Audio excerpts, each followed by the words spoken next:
Electric charge and its quantization. First देखमा what is electric charge. Electric चार्जटा काना electric जे fundamental properties of matter responsible for electric and magnetic interactions. Electric charge काना जेनटा कि एक पदार्थर मूल गुण जेनटा कि इलेक्ट्रिक एंड मैग्नेटिक बा ई जेन विद्युत और चुंबकीय प्रक्रिया पई सेटा काना दायी। तो चार्ज देखमा केते type two types of charge. First हला positive charge and next is negative charge. Positive charge होजे प्रोटॉन एंड नेगेटिव चार्ज होजे केना इलेक्ट्रॉन। तापर देखमा हमें quantization of charge. Quantization of charge बोले कहना electric charge always exist as discrete packets and it's an integral multiple of a basic unit of charge. Electric charge सब बोले कहना विच्छिन्न पैकेट रूप में रही है केनटा कि डिस्क्रीट पैकेट।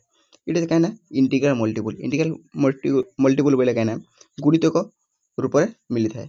मैथमेटिकल एक्सप्रेशनटा कहना Q इक्वल टू एनी। Qटा बोले कहना टोटल चार्ज, एनटा होजे इंटीजर नंबर गुड़ाक, तापरे ईटा हला electron charge of one electron और प्रोटॉन तार वैल्यूटा केते 1.6 into 10 to the minus 19 coulomb.